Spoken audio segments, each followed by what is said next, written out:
Happy Tuesday. Happy Tuesday. What's going on, black people? How y'all doing? Hope y'all had a good Tuesday out there. Terrell, my brother, what's going on? Good evening, my brother. How you doing? Yeah, we got a good show tonight. It's a school night, so we're not here all night, but we're gonna have a good night while we're here. And we're gonna have a good show. And we're gonna take a trip back in time.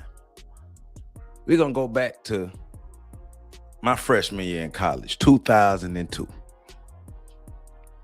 And we're looking at a man who was a polarizing figure, Dr. Malachi Z. York.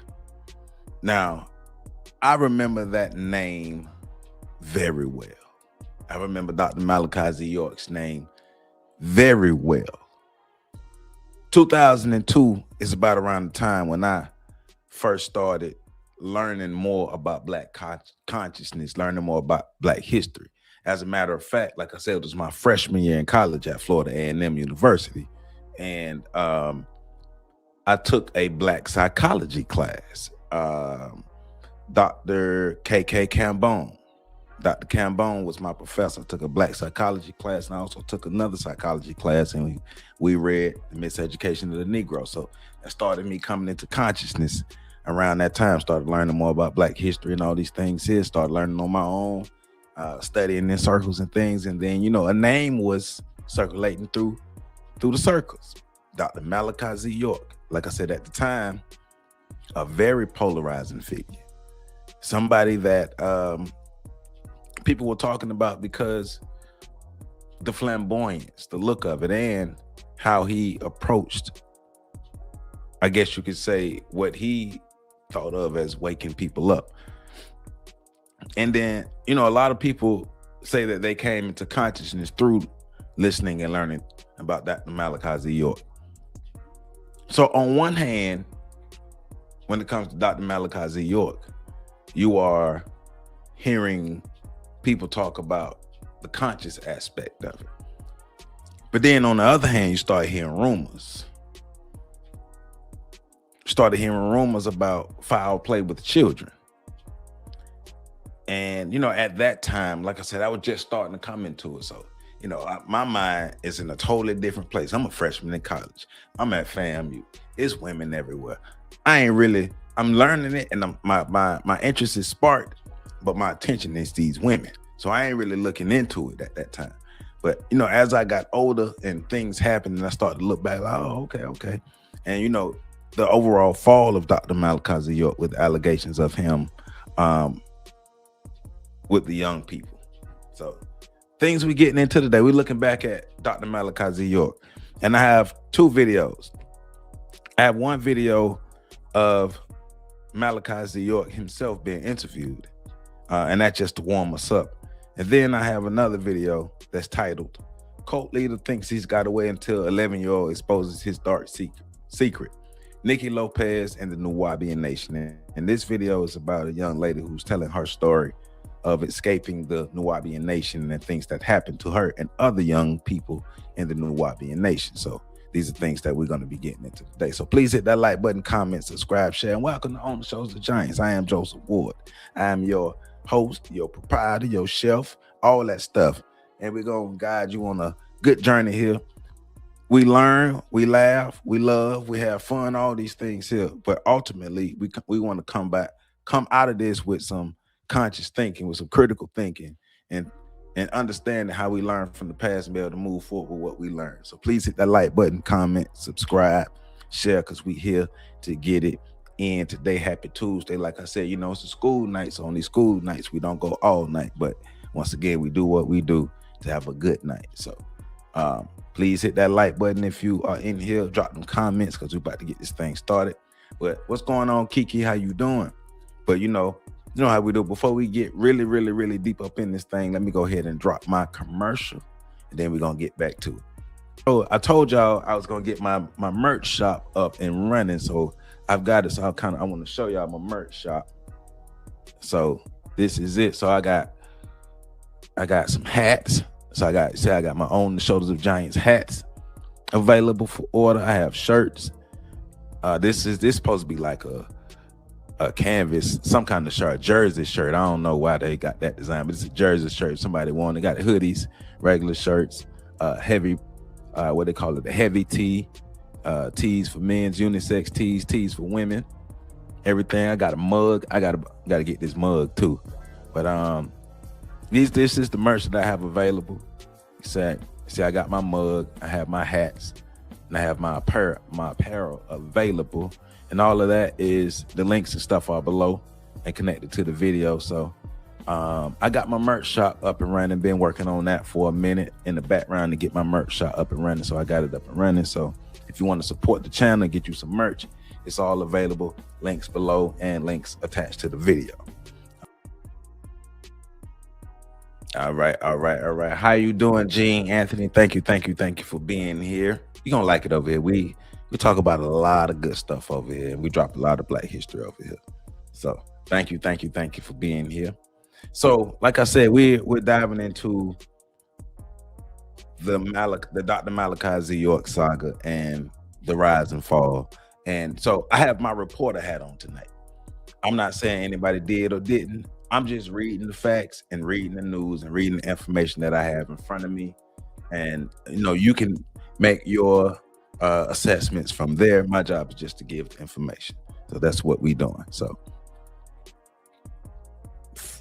for years and years, for a lot of people, Malachi Z. York was seen as a brilliant teacher. And like I said earlier, he was seen as a man who introduced thousands of Black Americans to ancient African history, African spirituality, and Black cultural pride, some people would say. People will also say his movement, known as the Nubian Nation, is something that built schools, businesses, and even an Egyptian-style city in rural Georgia called Tamaray. And he actually did build Tamaray in Georgia. They moved from New Jersey to Georgia, I believe. So other people, though, their experiences and their view of Dr. York was something very different. Federal prosecutors described him as the leader of a criminal enterprise who used religion and authority to manipulate followers and gain access to children. According to U.S. Department of Justice, York transported minors across state lines and sexually assaulted them. So in 2004, actually, after a federal trial, a jury convicted him on multiple counts of racketeering and transporting minors for sexual activity. The court sentenced him to 135 years in federal prison, effectively, which is a life sentence. But the story doesn't end there. Supporters of York insist the case was politically motivated and that witnesses were pressured to testify against him.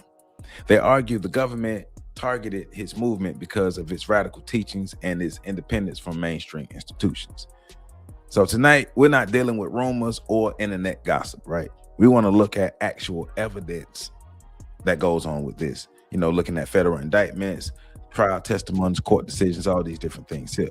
Plus, we have a young lady telling her story who was a part of the nation. So whether you believe he was a dangerous cult leader or a man wrongly accused, the facts of the case reveal a much bigger story about power, religion, and justice in America. So this is another thing that we're looking into, right? We talk about followership. Well, excuse me, we talk about leadership, but we don't talk about followership enough. We talk about responsibility of leadership, but we don't talk about responsibility of followership enough. So those are two things that I will be highlighting as well tonight. The responsibility of the followers. So with that being said, let's go ahead and gear on up.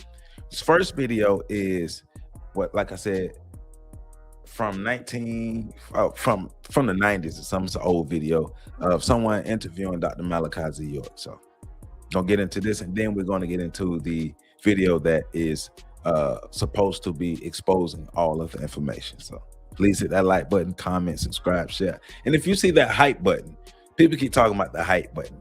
I've never seen the hype button in real life. If you see that hype button, please hit that hype button, hype this video. So let's go.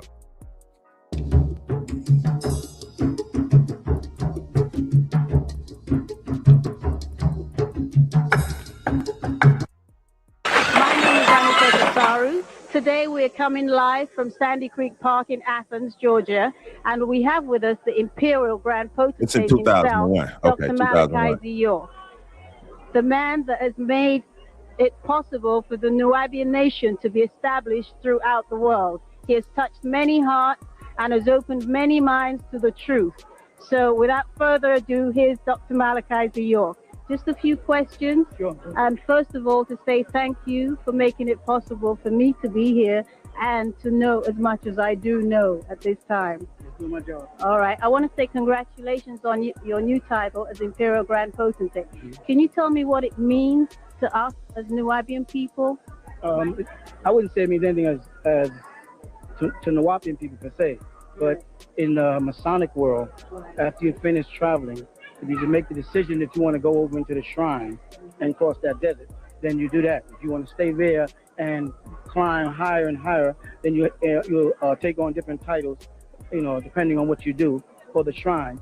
And the people, I'm more concerned with the Afro Masonic lodges and the Afro shrine, because there is a split in Freemasonry between the whites and the blacks. And you have the whites have blacks pledging to them, when in actuality, the first Freemason was Nimrod, son of Cush, Ethiopian, and they should be getting their charters from us. So I'm barely here to set the record straight.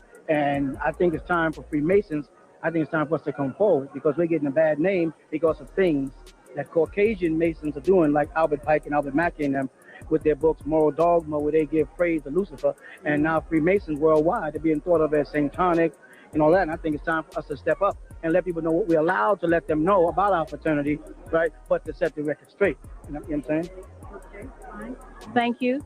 How do you think the rest of the world views us with your new title as well? Well, I think that, first of all, it smashes the cult concept. As Freemasons and Shriners, we were trying not to make that public. But because we kept getting slapped in the face with cult this, cult that, then we had to say, as you can see, it says Nubian Grand Lodge. It's not just a chapter, it's a Grand Lodge, right? And our temples are going to spread across the country. And so it's now, in other words, time for us to come forward and let people know that the slander that they keep saying that the cult is a cult, that unless all Freemasons worldwide are a cult, then we're not a cult. You follow them? Can you tell me what's the difference between a Grand Lodge and a chapter? Yeah, a Grand Lodge is more like saying a mother or father lodge. And beneath it, you can have different chapters or different, they have numbers, literally. You know what I'm saying? And these numbers will designate have a name over, like the Amos Lodge in Macon, Georgia, or the Enoch Lodge in New York, or the King Solomon Lodge, etc. But they'll have a Grand Lodge above that, which issues charters to subsidiaries. I'm listening to him. It's not, and I'm not on a agree or disagree thing with him, but what's going on, G Money? Like his point to the perception and the image and the information about Masonic, about the Masons and Masonry and all the things that go around that. And he's talking about the white people who, push what they push. And I hear what he's saying. So basically, he was trying to, I guess, in a sense, have a push for power for black people or for Nubians within Masonry to regain a position of power that he felt like black people should have, because black people would be the original Masons. So that's what it sounds like that was coming out from me. It's like from his view and his belief and how he sees it, it needs to be a push for power, because the white folk are in power and the white folk are controlling this stuff here. And, talked about having the different lodges all across the world and all these things here. But could that have been all a part of the setup, though, to use black consciousness as the guise to do what he needed to do, to have access to the people that he wanted to have access, and to allegedly, take advantage of young people, namely young girls. So G Money said, "What up, Jay? This is G Money from Motown to D. What's going on? What up, though? people go wrong following man-made religion, they need to get in touch with their spirituality first to establish connection with God. But see, that goes to my overarching point, my overarching point of followership has responsibility as well. Followers have responsibility as well. Just because somebody sounds good and it made you feel good doesn't mean you're supposed to follow them. Right? Like, you ain't really supposed to be like just following people out there. But I think again, because we lack family structure in Black America lacks real nuclear family structure, man, woman, child. We lack real family structure. So there's no body to run off. There's no leadership in the house. And then when they're looking for leadership, the leadership that they're looking for is not necessarily, is sometimes, like in this case, not the best leadership. And then there's nobody in the house to run that off, or even to thwart that, or even to have to be the leader. So they won't even have to look outside for other type of leadership. Because I just think overall, Black people, we're starving for somebody to lead us out of where we are. And more people than none are willing to get behind an idea or a feeling, because to them it's better than the current situation, but in the long term it's not. What's going on, Tyrone Stevenson? Peace and blessings. I pray all is well. You did mention subliminally that you were reading the facts, or is it just information piece? Now I got information from the Department of Justice, so I'm reading information that came from the case. Black people seem a bit concerned about the election of President Bush. And how do you think this will affect Black people in general? Frankly speaking, I think President Bush is a good president. I'm not saying that I didn't like Clinton. I like Clinton because he was a Black president. You know, not the first, but one of the. Clinton was not a Black president. I like the way Bush deals. I've always been a Republican, and that's difficult when I socialize with most Democrats. You follow? And so I think what President Bush is doing, the way he's handling himself, and the way he's even dealing with foreign affairs. I don't know about the economics yet, because it's taking a little time for us to get adjusted to the seats. But I think he's a good president. I think he's going to prove himself to be a good president. So we don't really have much to worry about. No, we don't have nothing to worry about regardless of who's in office, because a bird with a right wing or left wing is still on the same bird. So we ain't gonna, until we are in, we're not in. If all racism is going on, you see what's going on in Cincinnati. Absolutely. It's going to continue. That was my next question, actually. What's happening in Cincinnati? Do you think the racist behavior of the people in Putnam County, Howard Stills, and all his cahoots, do you think that kind of thing could erupt in Eatonton? Yeah, I do think it can erupt in Eatonton. I think Howard Stills would like that. Group tries to claim it has a secret membership among white authors. So that's the end of that video. But so that is if you don't know who Dr. Malachi Z. York is, that's an introduction to him and some of his ideas and some of his thoughts and things. So let me read you some of the information that I have. So his real name is Dwight D. York, also known as Dr. Malachi Z. York, who was the leader of the United Nubian Nation of Moors, a religious movement founded in the 1960s that mixed elements of Islam, ancient Egyptian spirituality, Black nationalism, UFO beliefs, and other doctrines, according to some of the sources that I have. In 2004, York was convicted in federal court of multiple crimes involving transporting minors across state lines for sexual activity, racketeering, and financial crimes, and he received a 135-year federal prison sentence, and this is from the Department of Justice. They say he's currently incarcerated at ADX Florence, the federal supermax prison in Colorado. And so G Money said, in order to have power, one must have control of some form of essential resource. To establish some form of control, we as Blacks don't control resources or power. Well, you know, when you try to explain power logically to a lot of people, they're in their emotions, so they not listening. But you're correct, my brother.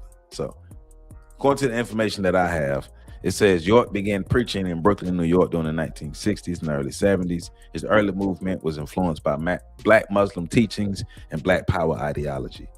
His organization changed names several times. They said names was Ansarul Allah Community, Nubian Islamic Hebrews, United Nubian Nation of Moors.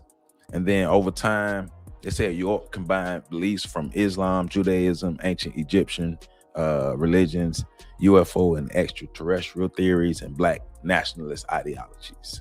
It says these teachings attracted hundreds of followers, many of whom lived communally under his authority.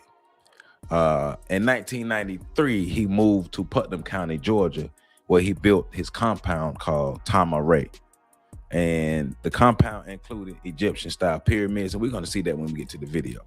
It included Egyptian-style pyramids, temples and statues, residential areas, schools for children, and businesses operated by followers. Law enforcement reported that 50 to 75 children lived there, many belonging to members of the group. Authorities had been monitoring the compound for years before York's arrest.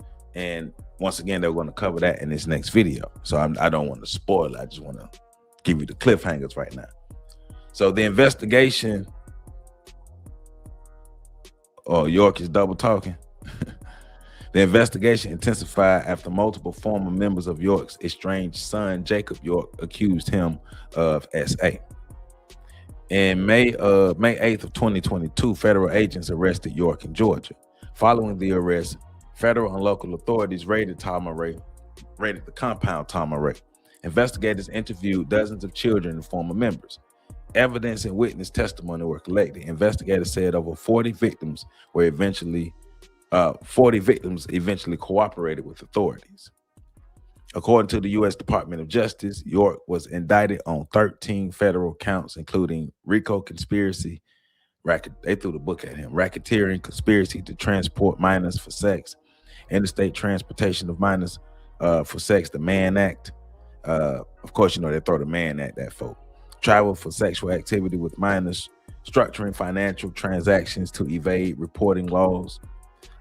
Prosecutors alleged that York used his leadership authority to gain access to children, had followers bring children to him for SA, and transported minors from New York to Georgia and Florida. You said he so-called like Clinton and Bush. I suppose he endorsed Trump as well. Who knows? Who knows? During the 2004 federal trial, prosecutors presented testimony from 14 victims who described abuse occurring within the organization. Key elements of the prosecution included witness testimony. 4 members described sexual grooming and abuse beginning in childhood. Some alleged York instructed women in the group to prepare the girls for him. Prosecutors showed minors were transported across state lines to locations where abuse allegedly continued. What's going on, Luke Mine?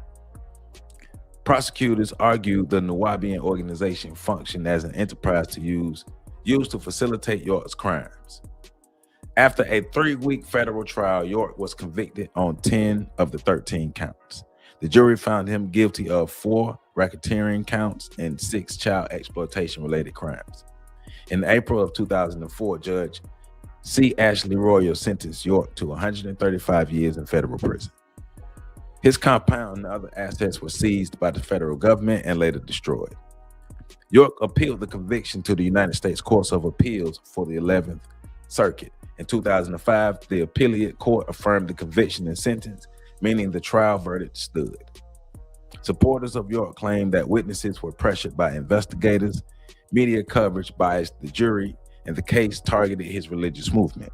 Some witnesses later recanted or altered testimony, although some also reversed those recantings again.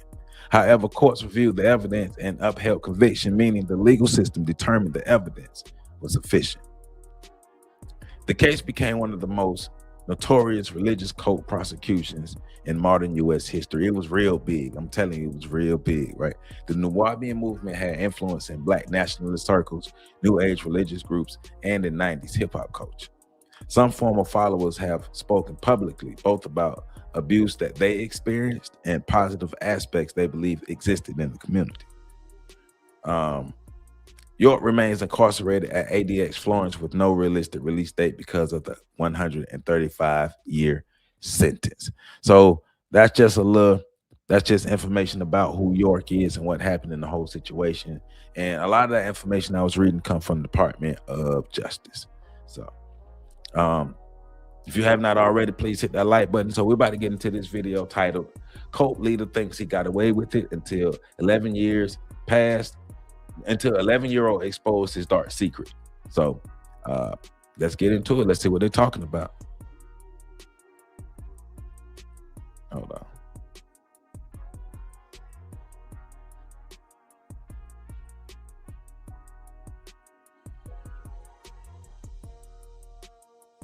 York sounds like a Jim Jones. They both enslaved and misled lost blacks from around the world and exploited their hope from some kind of utopia. Again, people need to get in touch.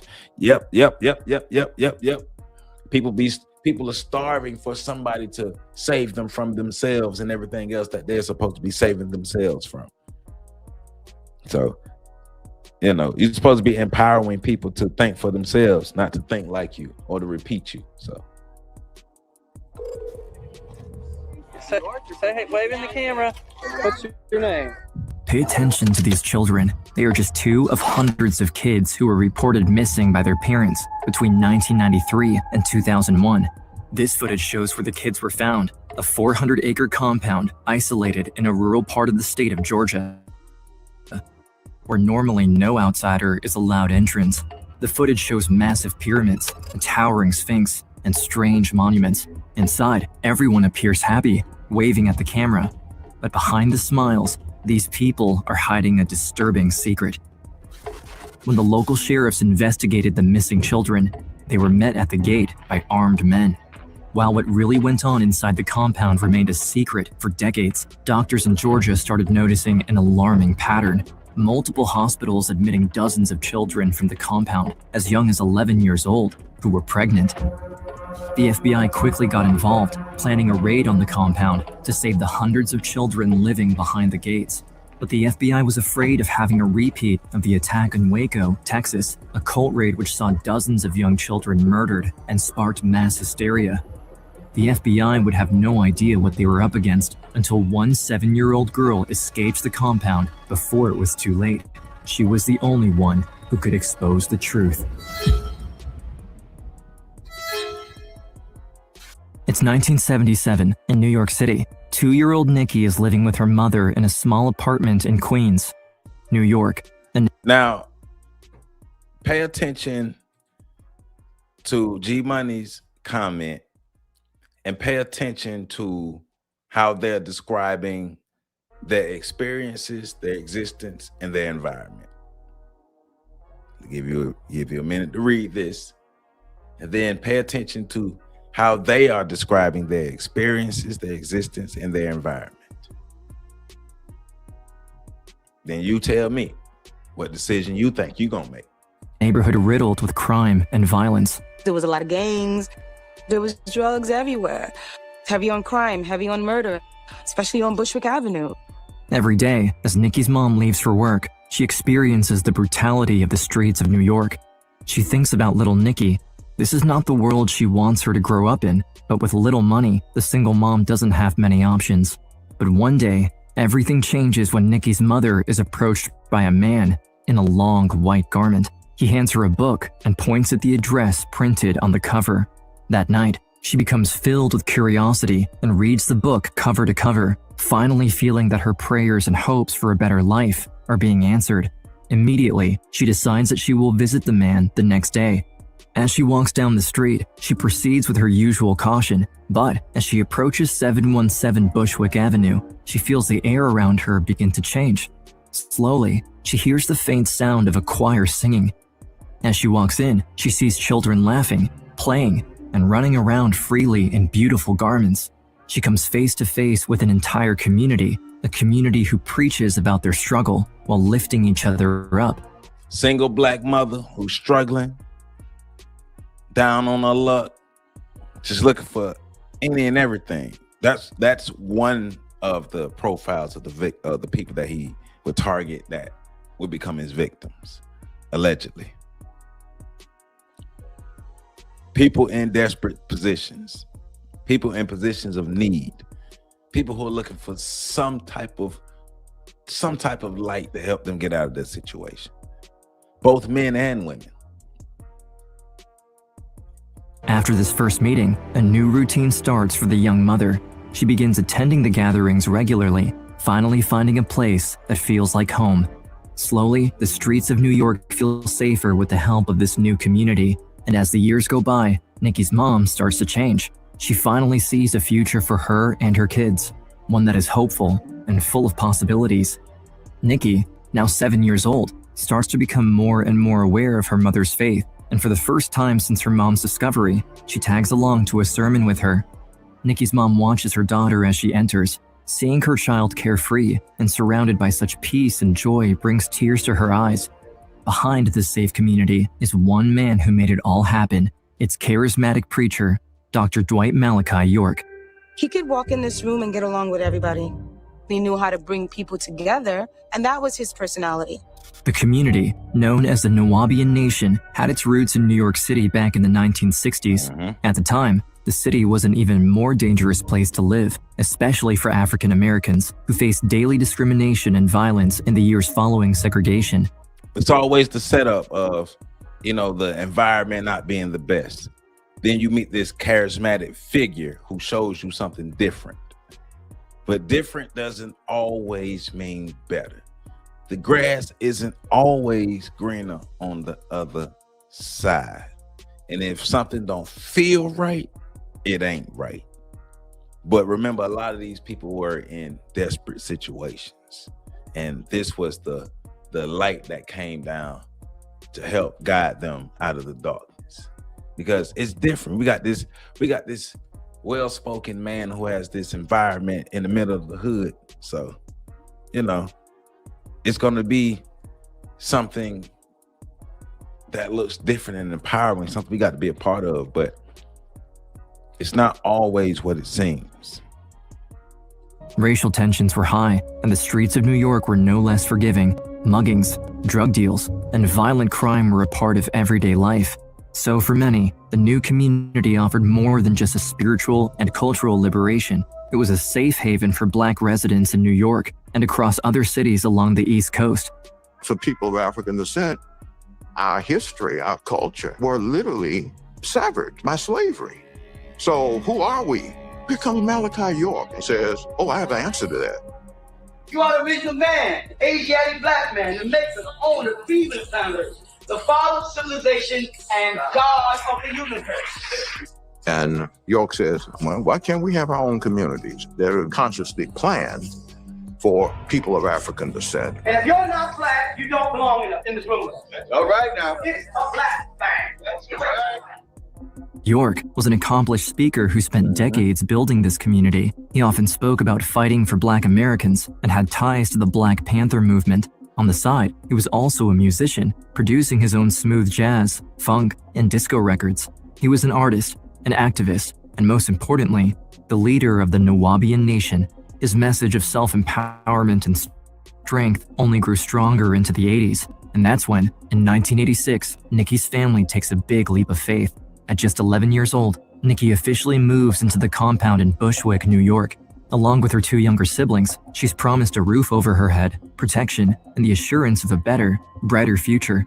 It was an exchange from the hard knock life of being on the streets to moving into a community that was completely secured and protected by our own people.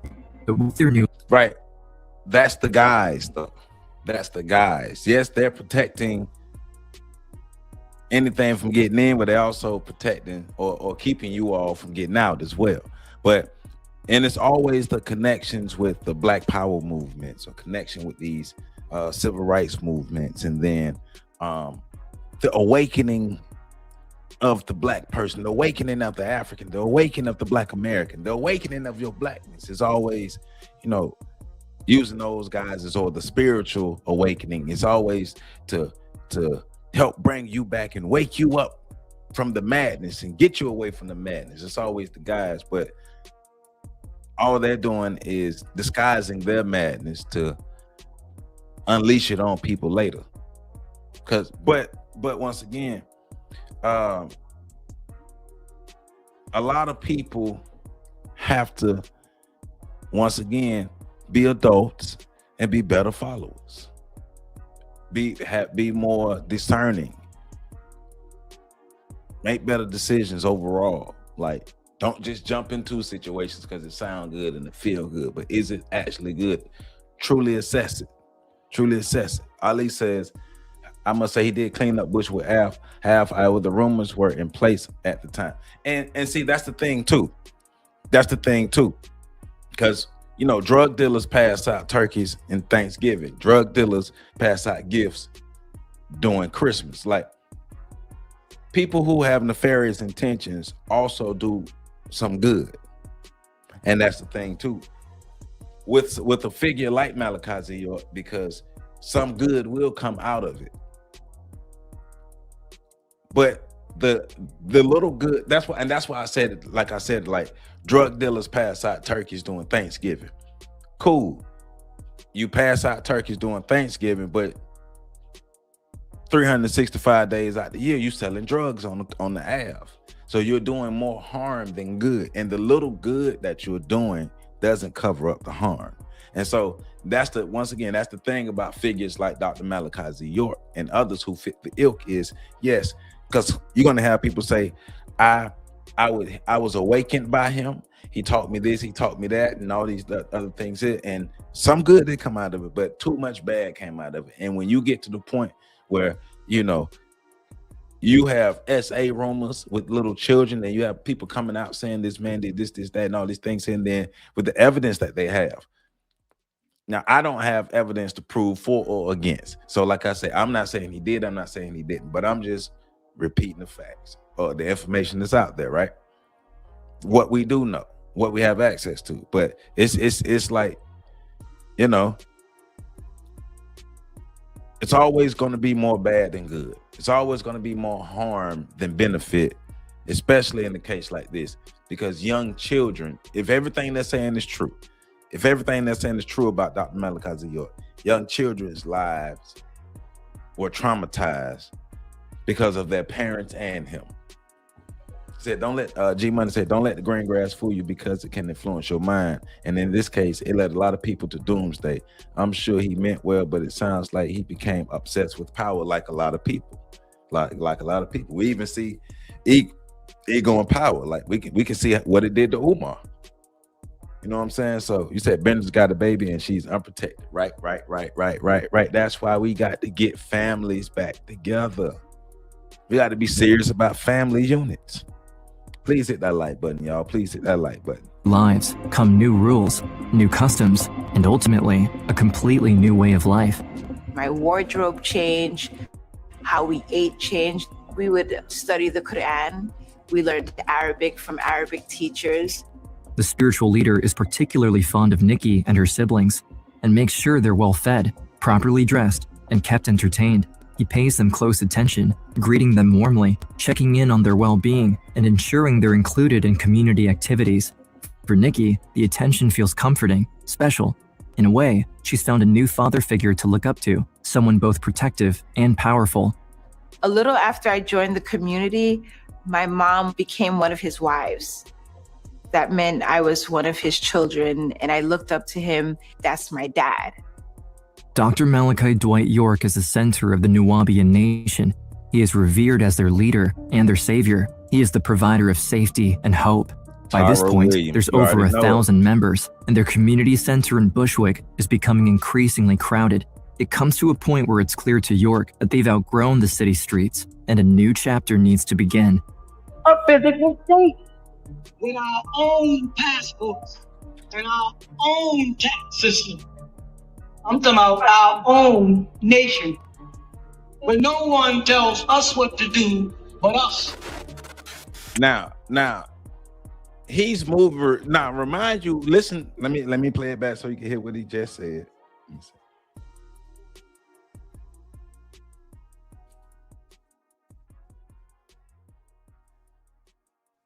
Take it back a bit so you can hear what he just increasingly crowded.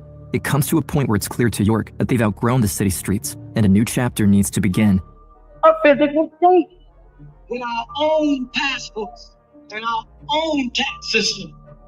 I'm talking about our own nation.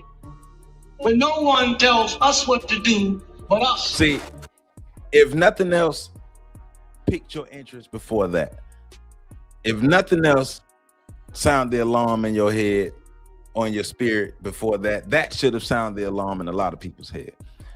So let me get this straight. You're going to move from New York to Georgia and build your own nation in the state of Georgia.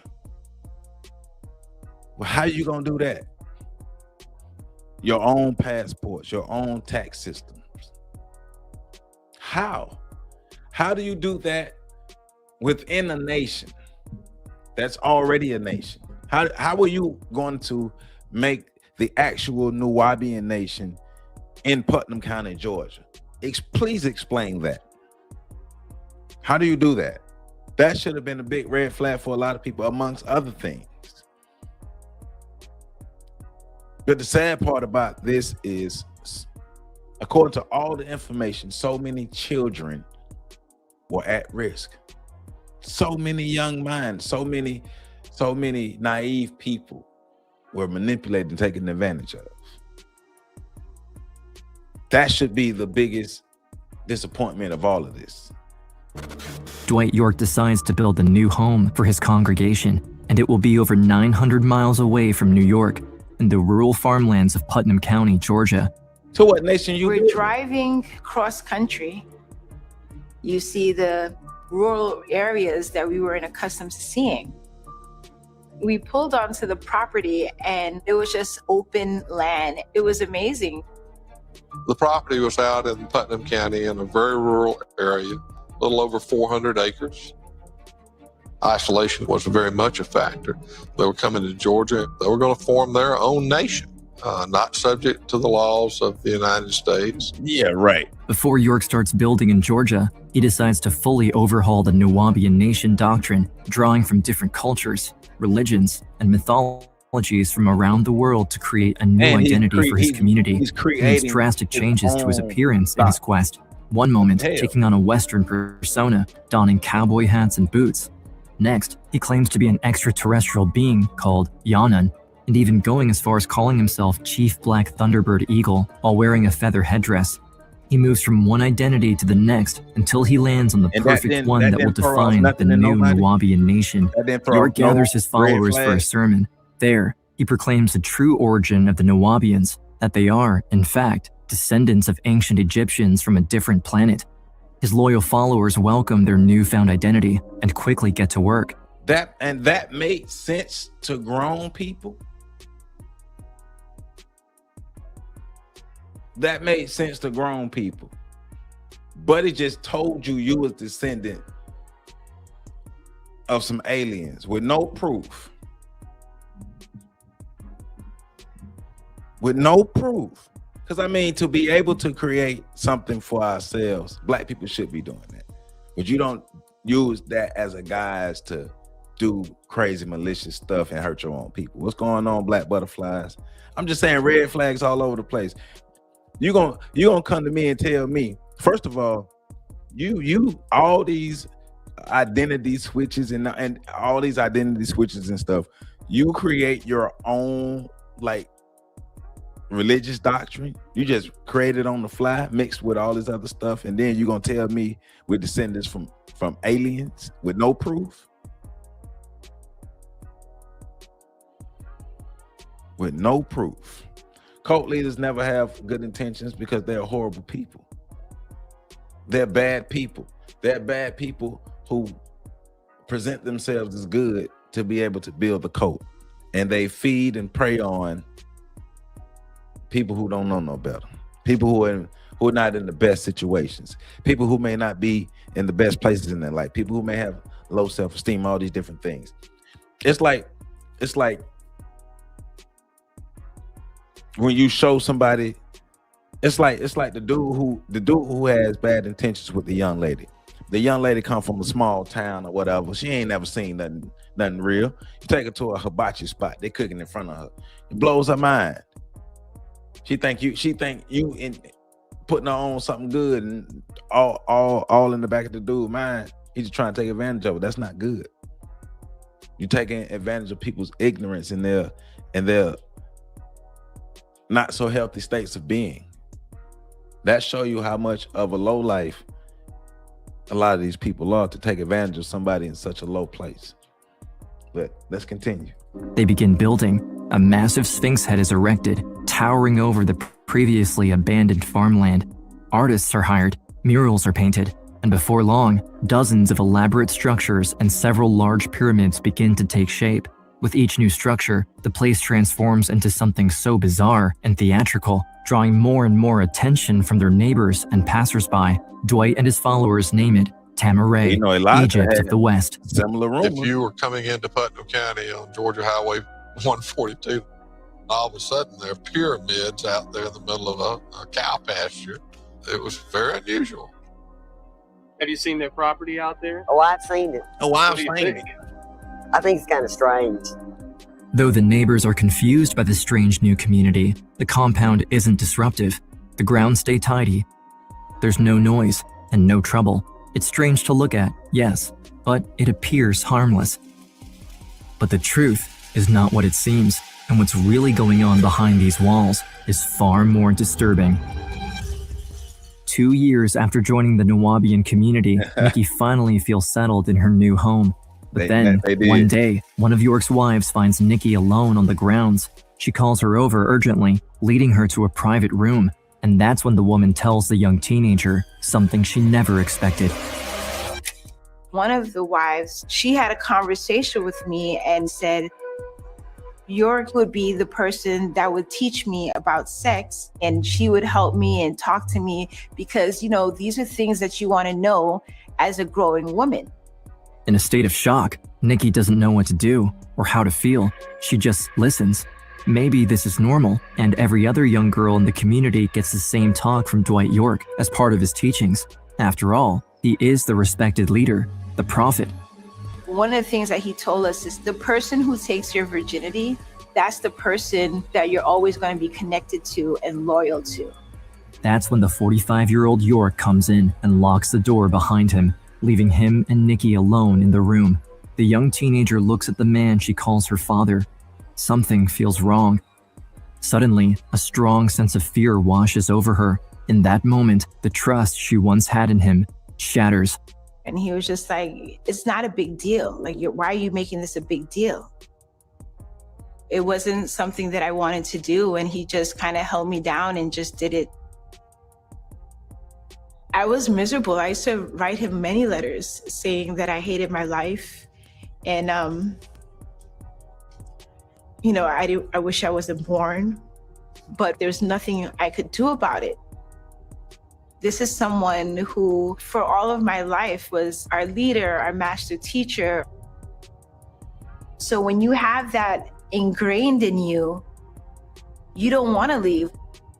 The world she thought she understood. Now, if everything that she's saying, all those experiences, if all of that is true, Malachi Z. York need his ass whooped. It's just that simple to me.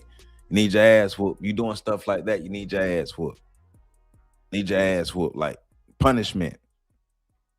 Ain't no ifs, ands, or buts. Taking advantage of people who shouldn't be taken advantage of. Nobody should be taken advantage of. But taking advantage of people that you know that you can manipulate and all those things. There, need your ass whooped. No ifs, ands, or buts about that.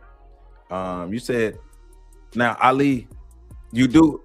So, what do you think about the allegations that are against Elijah Muhammad, as far as him messing with the young girls? Because those were the allegations against Elijah Muhammad as well. You said, Obi says, I was in college when he was on Answers and Bushwick Ave back in the 70s. I was going to the classes, was even given a name, Hanifa. I was reading the books, still have them. So Obi, what do you think overall about Malachi Z. York? You think people are lying on him or they're telling the truth? Because he got 153 years and you got a lot of people saying that he did this and he did that. So what are your thoughts on it?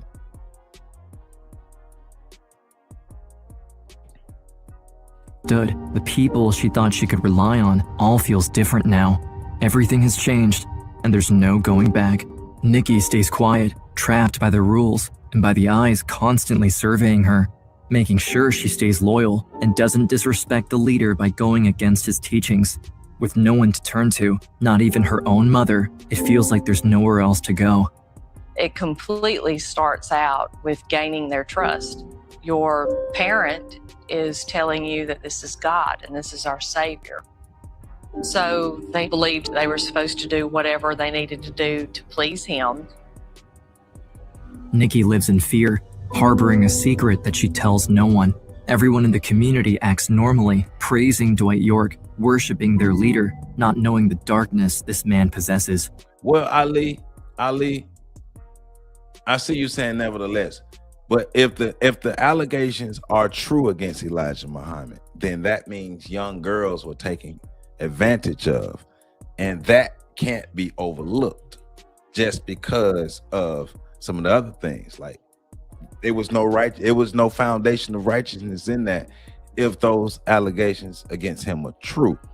And then when we're saying nevertheless, that means like it's okay for our children to be taken advantage of as long as some other kind of outcome comes out. And we can't do that though. You know, I'm just saying if the stuff is true. I'm not saying it's true. I'm not saying it's not true. But if it is true, you know, you see how easy it is to infiltrate organizations you think they really care. That I'm asking you, what do you think? Do you think he did it? Do you think he didn't do it? And if you think he did it, why? If you think he didn't do it, why? But as the teenager grows up, something inside her tells her that she's not alone. I started seeing the patterns of certain things. It started to remind me of how miserable I was when things started happening to me. York's power has only grown. Unchallenged and out of sight, a part of Nikki knows she needs to escape to save herself and the other children, but the fear of leaving behind everything she knows, everything she has ever had, is strong. Having been herself a victim of Dwight York is one thing, but seeing the same thing happening to younger children is another. In spite of years of manipulation and grooming, Nikki can still see how wrong everything is. Over time, she realizes that she needs to escape, not just for her sake, but for all the other girls who need to be protected. Being in a space that's supposed to be holy and pure and protected and happy, but we're miserable, times keep getting worse and worse. And I was scared to leave because I'm not going to be protected. I don't know anything on the outside. But some parts of me was like, I'm willing to go to the unknown. However, her mother doesn't see it that way. For her, the community is what saved her and her kids from the dangers of the world. So when Nikki gathers up the courage to confess her plan, her mom's reaction takes her by surprise. The side she has chosen is not her daughter's. And that's when a campaign of intimidation and pressure begins, led mainly by York, but also by her own mother. Despite the heartache, Nikki tries to stay strong. With no family on the outside to help her, she tracks down a former cult member, now living in Atlanta, who offers her a place to stay while she reaches safety. Meanwhile, York is furious to see one of his daughters trying to leave him. The betrayal is huge, and his pride is on the line. Nikki, by openly rejecting him, has cornered him. That's when York takes an unprecedented decision. In an attempt to save face, Nikki is not leaving him. He is the one kicking her out. The day I left, I was scared and numb and feel like this is it. So Ali, you were saying it's okay for kids to be SA'd as long as a mission is accomplished? Is that what we're saying? It's okay for young black children to be SA'd as long as a mission that these adults have is accomplished? I'm just trying to make sure. I hope that's not what you're saying, but I'm just trying to make sure. You're saying you totally disagree, because your original comment was, nevertheless, no other man have done what the Honorable Elijah Muhammad have done with black people in this country to this day. And so my reply to that was, well, you know, the allegations of him was SA on young girls. And if his allegations were SA, then that can't be overlooked because he had a mission. So once again, are you saying that it's okay for young black children to be SA'd as long as the adults around them accomplish their goals and meet their objectives. I just want to be clear. And if I'm wrong, please correct me.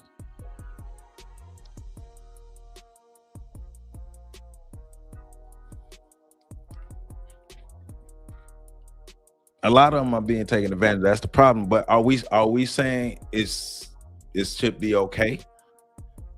So what type of future are we supposed to have with our children just being essayed willy-nilly by adults and stuff? Like, what type of future are we really expecting to have? Or do we give a damn about the future? Answer my question. Answer my question. Answer my question, Ali. Are you saying that as long as a mission is accomplished, the children, if children are SA'd, it's okay? I'm just trying to make sure. I'm just trying to make sure. Because I was trying to see how many supporters we were gonna have up in here. But the thing is, I never said he did or he didn't. I'm asking questions that people can't answer. Nah. I ain't set up nothing. I'm very clear on what I'm saying. Are we saying that it's okay for children to be SA'd as long as a specific mission or objective is achieved? Yes or no? Thank you. All right, that's all I'm asking, Ali. That's all I was asking. Let's continue. If I'm gonna die, then at least I made that one thing, that choice of my own, because I didn't have any choices. I had to do what I was told the whole time.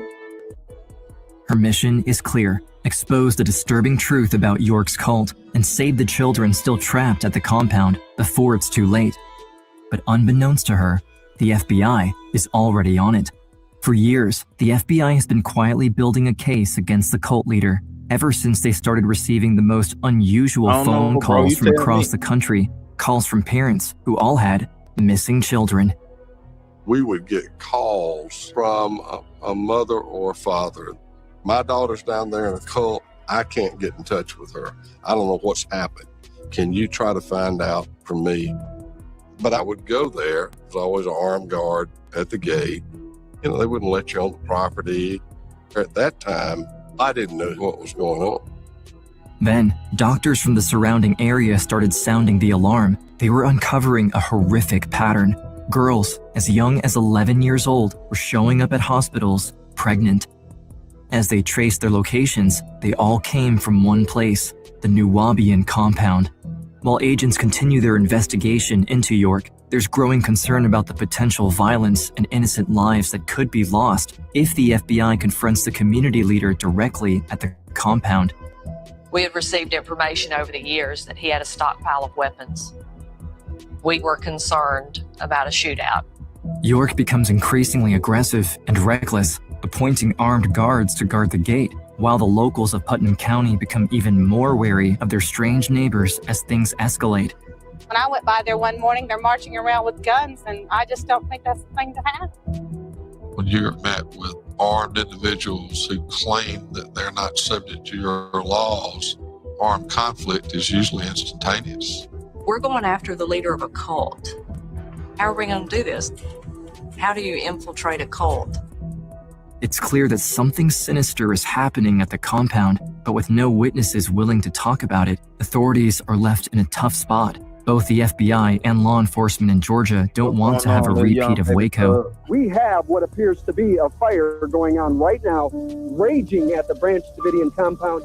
And remember, KG, nobody said anything was wrong with building a nation or having a nation. See, and Ali, remember, nobody said he did. I didn't say Elijah Muhammad was guilty. I didn't say Elijah Muhammad was innocent. I just asked questions, and the questions that I'm asking is revealing a lot of stuff. But remember, nobody ever said that anything was wrong with having a nation. But are we willing to build a nation if once again, if the allegations are true, are we willing to build a nation on the bodies of our children who are being assaulted by these adults? Is the nation worth the safety of our children? Because what's the point of building a nation when you destroy the future that's supposed to run the nation? That's all I'm saying. If the allegations are true about Malachi Z. York, if the allegations are true about Elijah Muhammad, right? Because I never said that they were guilty. I never said that they were innocent, right? But I'm asking questions. If the expense of building this nation is our children, is it worth it? And you all's answers and you all arguing things I never said are showing a lot of things. I'm just saying. Remember, I'm not making you all put the comments that you put in. I'm not making you answer the way you answer. You were doing it yourself. I'm just asking straightforward questions. So, and see, once again, you all are arguing stuff that ain't got nothing to do with what we talking about right here. Stay on topic. Stop moving the goalposts and stay on topic. That's what we doing. You said no molestation is a crime, but have you ever heard a young woman come out and publicly or personally condemn Elijah? I never said. Once again, you ain't listening. Let me make my screen like this.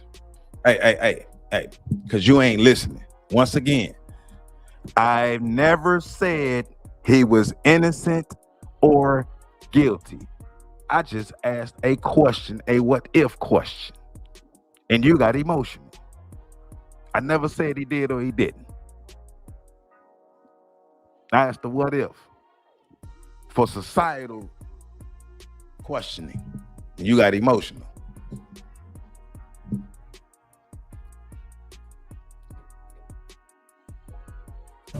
In 1993, in Waco, Texas, just 1 year before the investigation on the Nawabian Nation leader Dwight York began, a 51-day standoff between the FBI and a religious group called the Branch Davidians ended in a deadly fire, resulting in 76 deaths, including 25 children.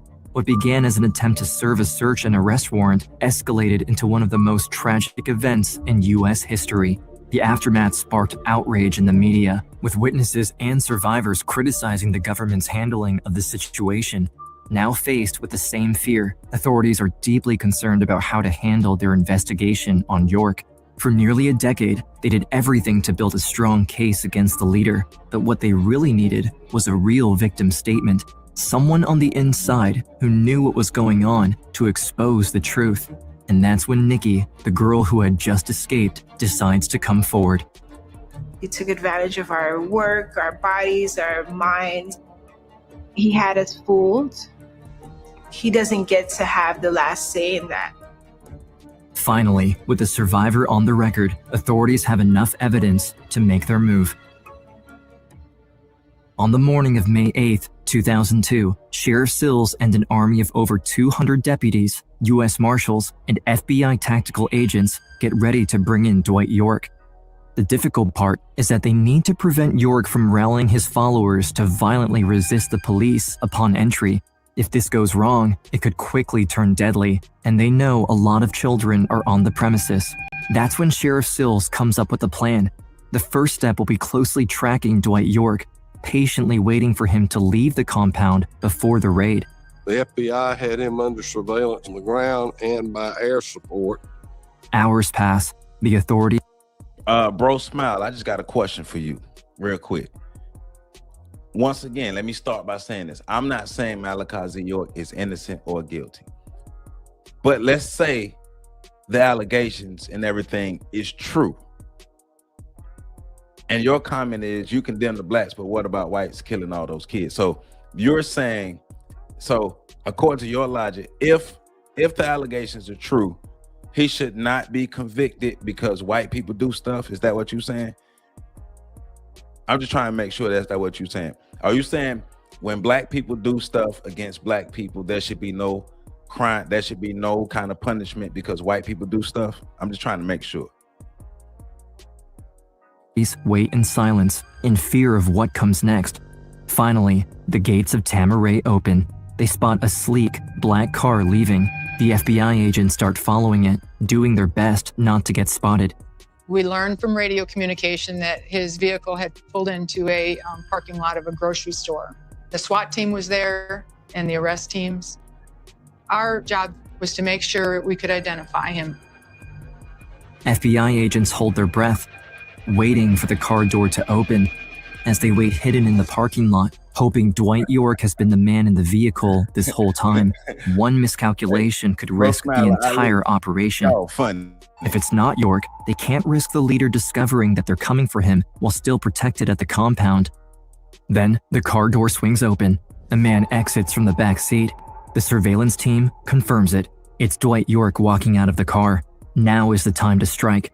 The agents make their move just as planned. With meticulous coordination, they quickly move out of unmarked vehicles, approaching York, who, surrounded by a swarm of armed agents, finally has nowhere left to run, and the team makes an arrest. Now, it's Sheriff Sill's turn to complete his mission. He swiftly leads a convoy with dozens of local and federal officers into the gates of Tamaray, but not without caution. Hundreds of innocent children and their families live on the grounds. Despite anticipation of resistance and retaliation, they enter without force through the main gates. As the deputies swarmed in, we created a big perimeter.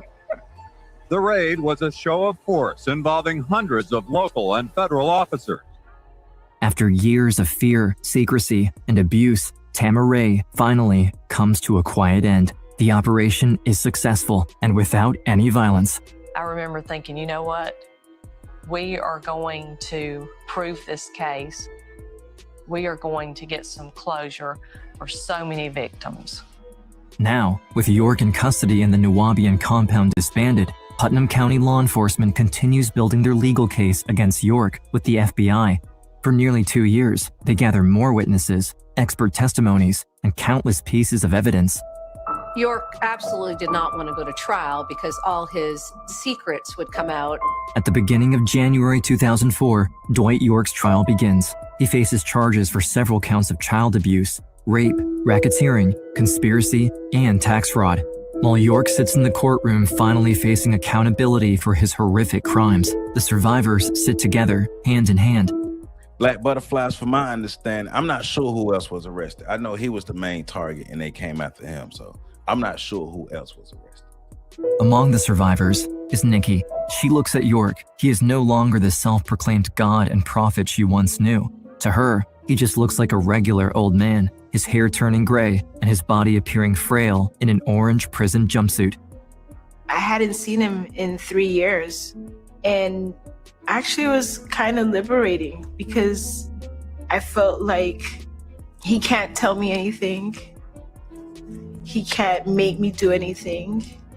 That was the first time of me getting my power back. Nikki stands with her head high, nervous, but with strength. She walks toward the witness stand to testify against the man who once had so much power over her. One witness would lead to the next in terms of identifying victims. And in the end, we identified and interviewed at least 40 victims. After 3 weeks of testimony, on January 23, 2004, Dwight York is found guilty on 11 of the 13 counts and sentenced to the maximum penalty. Among the litany of state and federal charges against him, York pleads guilty to 74 counts of child molestation, the interstate transportation of minors for criminal sexual activity, conspiracy, and racketeering. York is currently serving a 135-year federal prison sentence on lockdown for 23 hours a day. He has exhausted all of his appeals, and that's where he will remain. Justice has been served for these victims. What that sentence does too is assures these people that they can now walk with their head high, pursue their dreams. After York's conviction, Nikki moves to South Florida with a new lease on life. There, she pursues her GED and finds her passion as an artist with a mission to serve the community and empower others. In 2015, Nikki starts an organization called What's Your Elephant, which uses the arts as an avenue to challenge social norms. For the last 20 years, Nikki has positively influenced her community. Dwight York called himself a leader, but Nikki actually became one. He had us fooled. He never cared about us. He took advantage of our work, our bodies, our minds. Now that he's in prison, he's living how he forced us to live while he took advantage of us. He doesn't get to have the last say in that. Her strength to stand up for herself and for others hasn't gone unnoticed.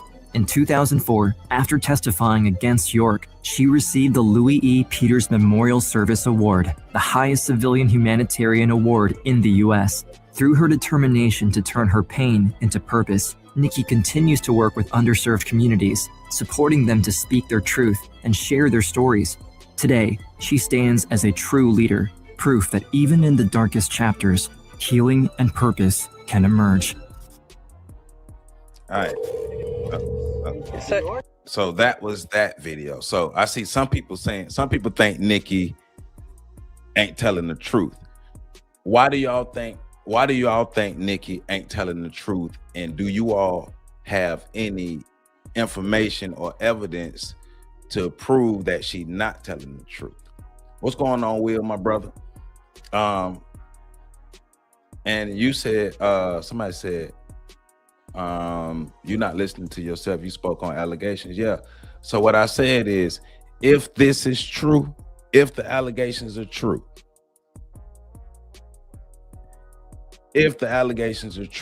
he need his ass whooped. If the allegations are true, if they're true, right? So once again, you said, may the ancestors curse her forever. So you said 2-4 disciple of David. Why do you think she's lying? You got any information or anything to say or to prove anything like that? So because they took down Jacob was mad because Malachi, right? But once again, let me ask this again. Do y'all have anything you could point me to? Any links, any information, any evidence, anything you could point me to find information to say that, well, maybe the lady was lying? I'm just asking, is there any information that you can point me to, especially if you're saying that you don't believe what she's saying? So, because she's, from how it's portrayed, this is her experience and things that she went through. So I would like to know if any parents in security got any time. That's a good question too. That's a good question. I'm gonna have to go dig deeper into this one. I'm gonna have to go look further and dig deeper into this one. But once again, see, stories like this are always bad. Allegations like this are always bad, because if it's true, then you got people out here preying on little kids. And if it's not true, then you got people out here lying on people and saying they're preying on kids, and it's a lose-lose situation, right?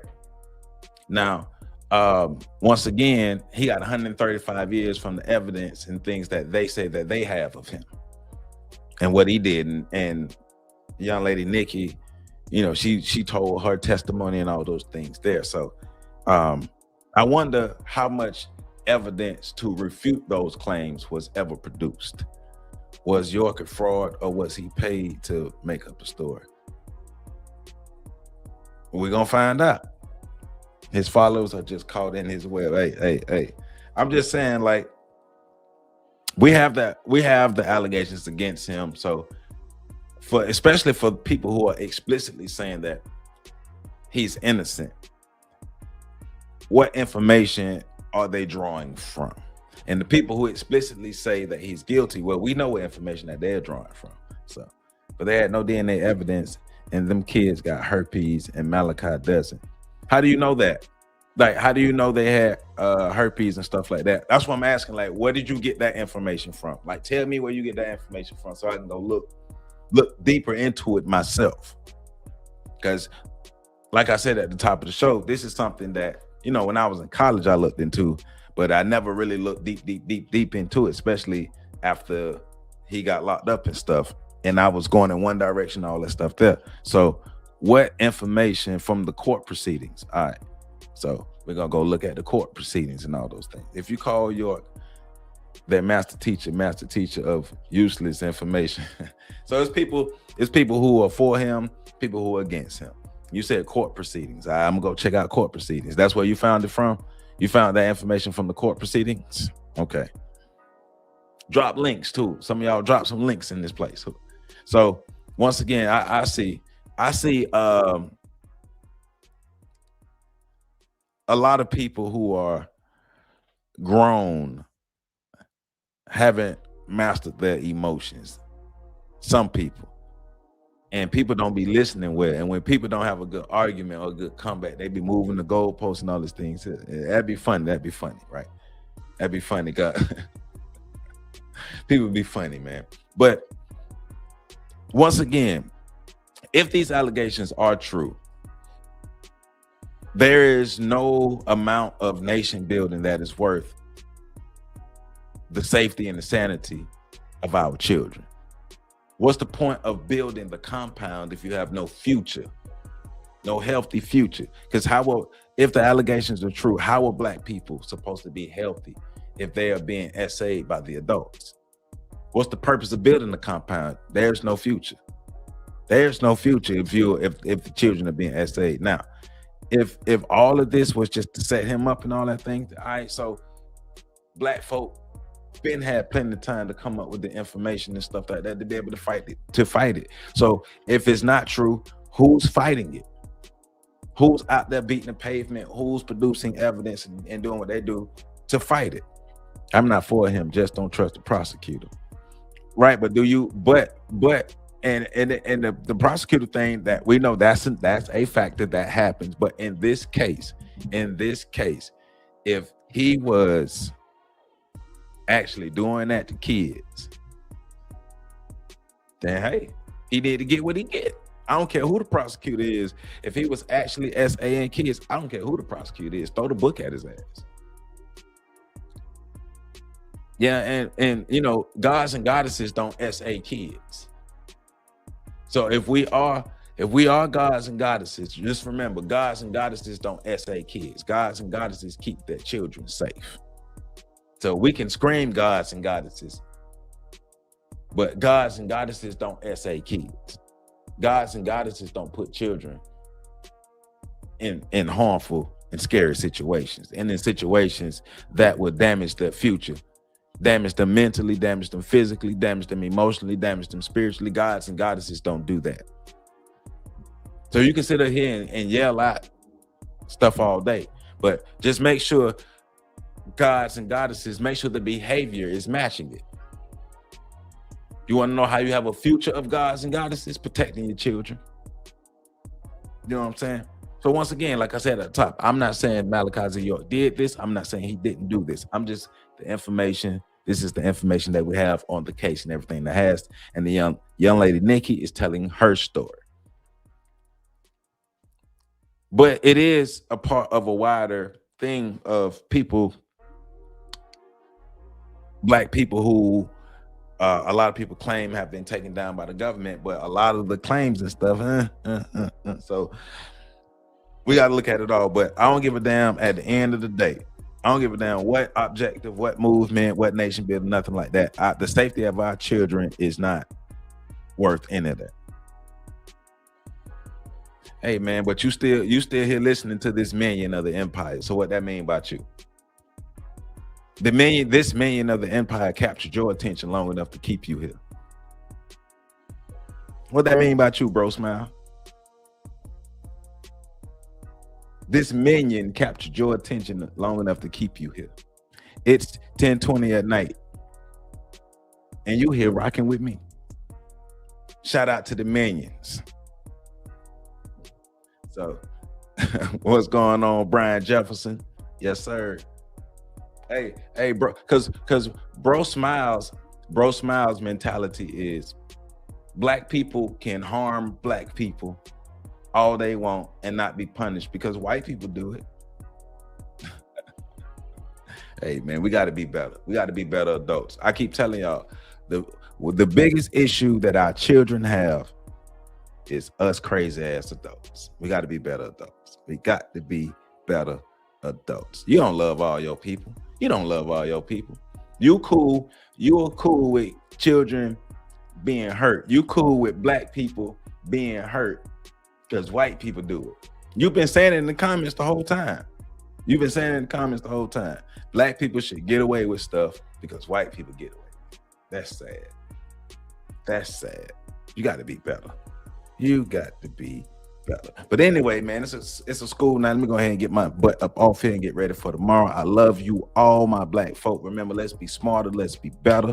Let's not be so desperate to follow somebody just because of the message or just because it feels good. You say, who exactly is Broham's people? Hey, man, he is an anonymous user account with no. Hey, man. Hey, he don't care about black folk. So yeah, but anyway, man, I love y'all. I appreciate y'all. I appreciate all the views, comments. If you see that hype button, they keep telling me about the hype button. If you see the hype button, please hit the hype button. Please comment, subscribe, share, all of that. And thank you to everybody who has subscribed to the channel. Thank you to all the channel members. Thank you to all my patrons. And I got a new patron today, so I got to give. Yeah, it did change several times. Let me give a shout out to my patron real quick. I got a new patron. Where is it? Claire Gaines. I want to say thank you, Claire Gaines, for becoming a new patron on Patreon. Thank you very much, Claire Gaines. You are much appreciated. Thank you. Yeah, his message changed a whole lot of times. So thank you all. I love y'all. And going live again on Saturday. I'm back live again on Saturday, unless I go live on Friday or something like that. So it's like that. And I will I make sure I keep dropping these things on y'all, man. So I love y'all, and I'll see y'all later. He told me I'm not Tupac Amaru Shakur. That's the best comeback you got. Hey, just remember, so Mr. Ali Smith, if we are in our higher self, we are gods and goddesses. Remember, we don't allow our children to be SA'd. We don't put our children in harm's way if we are gods and goddesses. Just remember that. All right. Nah, I don't need to drop no link. You got to earn your way on this show, my brother. See y'all later.